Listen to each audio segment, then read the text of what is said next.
आत्मा और परमात्मा का मिलन संजोग डे 43। सभी के दिव्य चेतना को कोटि कोटि नमन वंदन। समूह की दिव्य शक्ति को कोटि कोटि नमन वंदन। इस दिव्य परिवार को, जिस स्वाध्याय को सुन रहा है, उसको कोटि कोटि नमन वंदन। आप सभी से प्रार्थना कि आप सब समष्टि में एक प्रार्थना डाल दीजिए कि ये स्वाध्याय जन जन तक पहुंचे, जहां तक महाकाल चाहता है वहां तक पहुंचे, और इस पूरी विश्व वसुधा को प्रेम की दिव्य ऊर्जा से, संकल्प की दिव्य ऊर्जा से भर दे और सत्युग का जागरण हो जाए। इसी भाव के साथ स्वाध्याय को आगे ले जाते हैं।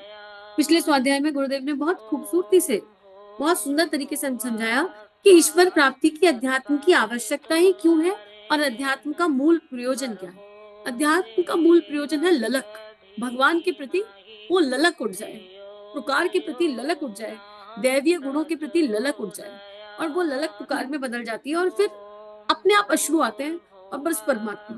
गुरुदेव ने ये भी क्लियर करा कि एनलाइटमेंट भी हो गया तब भी, क्योंकि देह है तो कर्तव्य कर्म करने हैं, नित्य इस बर्तन की सफाई करनी है देह रूपी।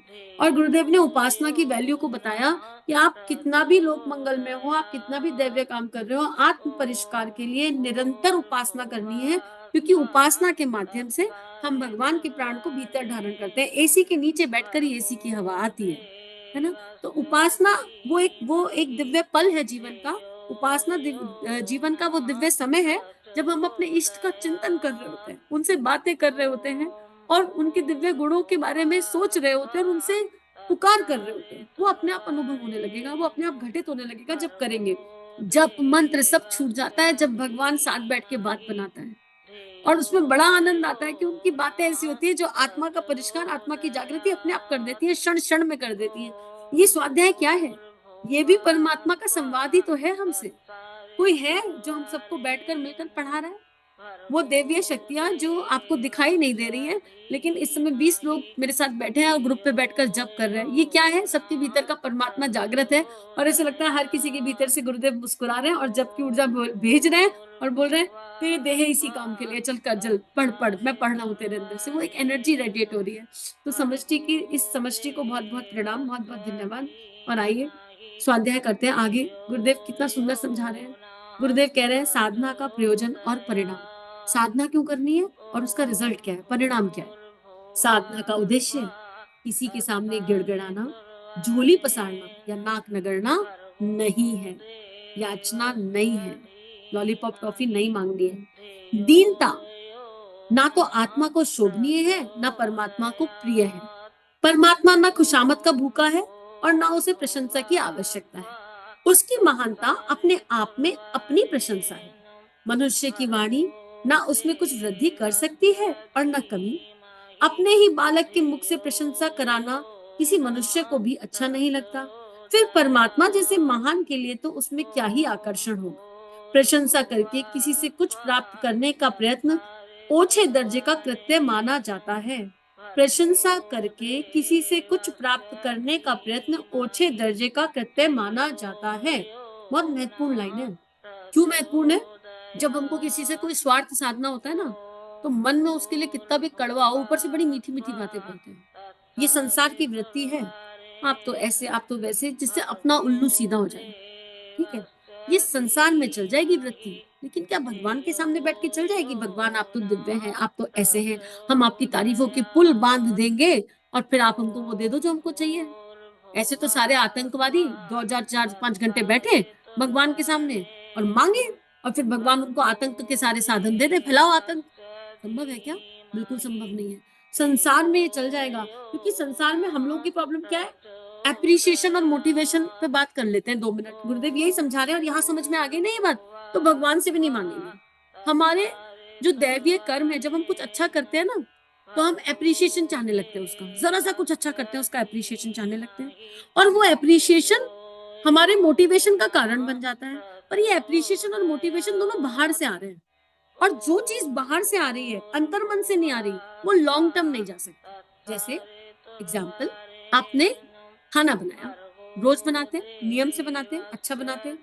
अगर आपके खाने की बेतुकी तारीफ होती रहे, तो आपको पता भी नहीं चलेगा कि ये तारीफ कब खाना बनाने के लिए मोटिवेशन बन गई। ठीक है, अब क्या हुआ? आपका परिवेश बदला, शादी हो गई, शादी होके गए ससुराल, अब क्योंकि बेतुकी तारीफ की आदत पड़ गई थी, पता ही नहीं था वो तारीफ मोटिवेशन का कारण था खाना बनाने के। और ससुराल में ऐसे लोग मिल गए जो बिल्कुल न्यूट्रल गियर हैं, उनको पता ही नहीं तारीफ करना क्या होता है। आपने खाना बना और आप सोच रहे हो कोई तारीफ करेगा, आपको आदत पड़ी थी उस तारीफ को सुनने की।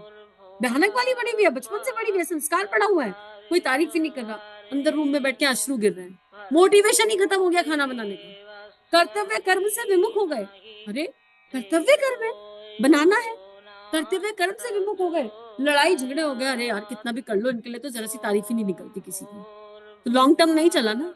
तो इसलिए कोई भी श्रेष्ठ काम करे, कोई भी अच्छा काम करे, उसका क्रेडिट नहीं चाहे, एप्रिसिएशन मोटिवेशन मत ढूंढो बाहर से।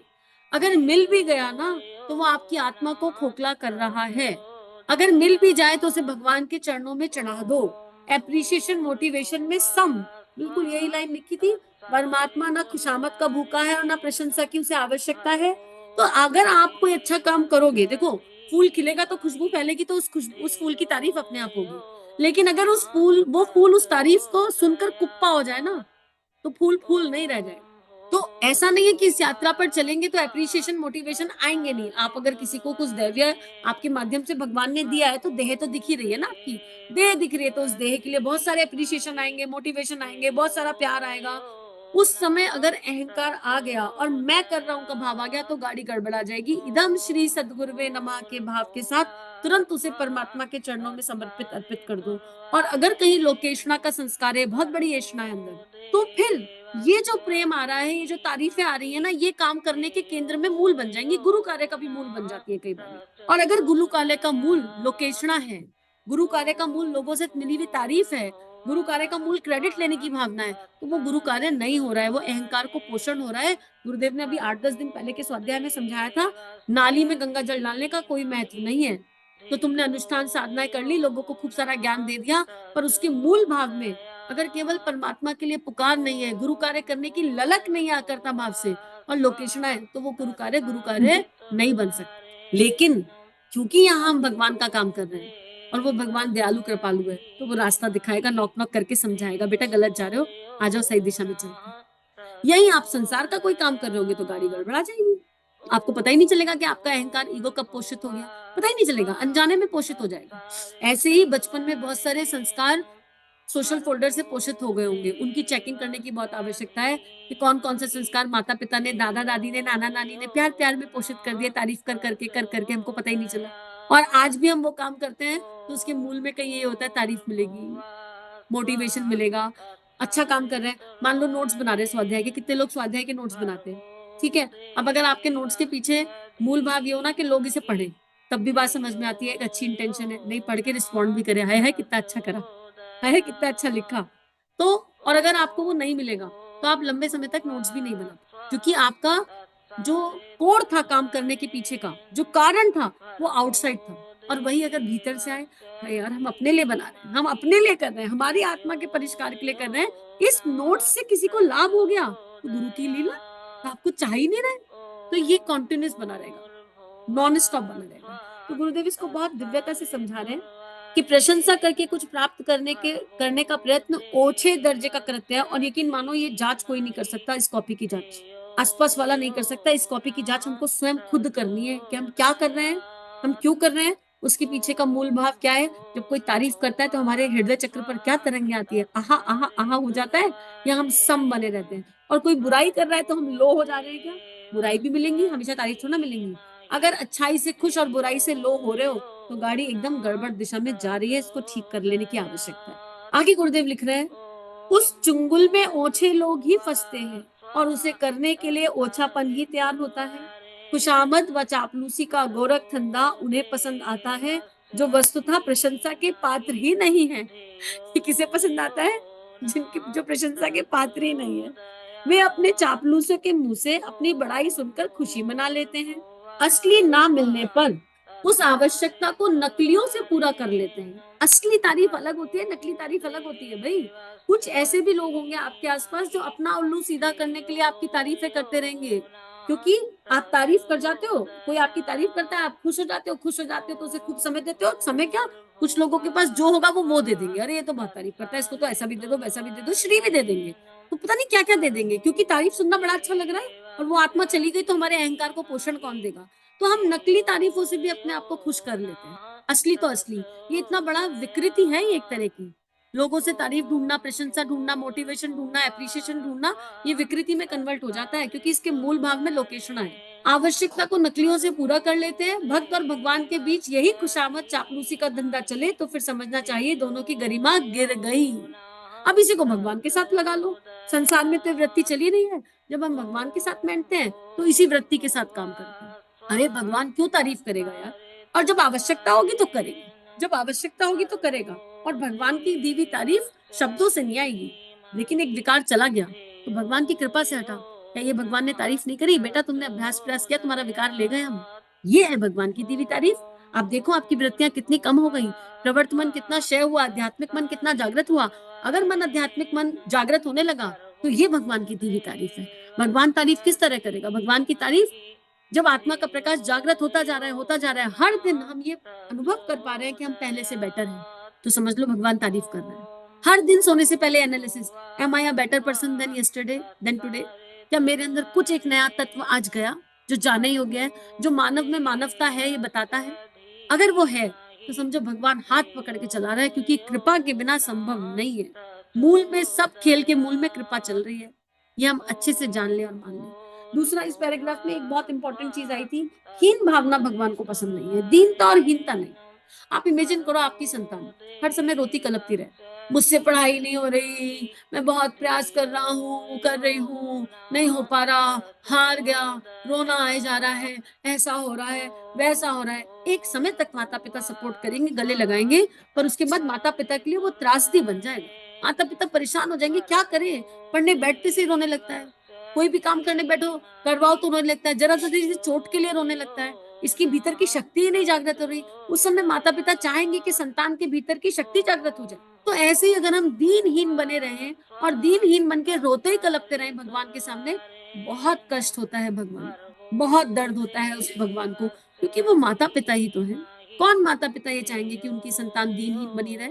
इसलिए जब भी कोई विकार देखो तो रो मत, गिड़गिड़ाओ मत, सशक्त पार्वती रूपी संकल्प के साथ, प्रेम की शक्ति के साथ विकार का सामना करो, विकार को स्वीकार करो, विकार से प्रेम करो और फिर उस पर काम करो। लेकिन परिणाम की डेट भूलकर ये मत कह देना साल भर से इस विकार पे काम कर रहे हैं, ये तो गया नहीं।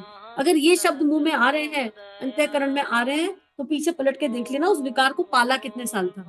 साल भर निकालने में लगाया, पाला तो 15-20 साल है कम से कम। तो जितना लंबा पाला है, जड़ें उतनी गहरी होंगी ना। अब जड़ें गहरी हो गई तो उन्हें निकलने में समय लगेगा। तो ये यात्रा अभ्यास और प्रयास की है। अभ्यास योग भगवान श्री कृष्ण ने बहुत सुंदर तरीके से गीता में बताया है कि अभ्यास योग करता रहे, बाकी सब हो जाएगा। लेकिन अभ्यास योग के मूल में शरणागति, शरणागति के साथ, शरणागति के भाव के साथ, निष्काम कर्म के भाव के साथ अभ्यास योग, अभ्यास प्रयास का भी अभ्यास। बस सहज मुस्कुराता हुआ जीवन, उसके बाद जीवन में कोई प्रॉब्लम थोड़ा ना जाएगी, जीवन एकदम सहज हो जाएगा, दिव्य हो जाएगा। लेकिन इसे ये किसे समझ में आएगा? जो करके देखेगा। तो चलो आज फिर इसी एंड पर स्वाध्याय को समाप्त करते हैं कि चलो चलते हैं, चलो करते हैं। इसी क्षण से जागृत हो जाए, इसी क्षण हम सब जागृत हैं। एक अफर्मेशन, माँ धरा को विजुलाइज कीजिए, भावना कीजिए कि धरती माँ पर सारे भारतवासी, सारे विश्व ब्रह्मांड के सब सब सतरजतम सब आत्माएं बैठी हैं और एक साथ बोल रही हैं, हम सब जागृत हैं, हम सब जागृत हैं, हम सब जागृत हैं। इदम श्री सद्गुरुवे नमः, इदम श्री सद्गुरुवे नमः, इदम श्री सद्गुरुवे नमः। हमारे YouTube चैनल को सब्सक्राइब कीजिए और बेल आइकन पर क्लिक कीजिए ताकि आने वाली सभी वीडियो की नोटिफिकेशन आपको मिलती रहे। आप सभी को बहुत बहुत थैंक यू।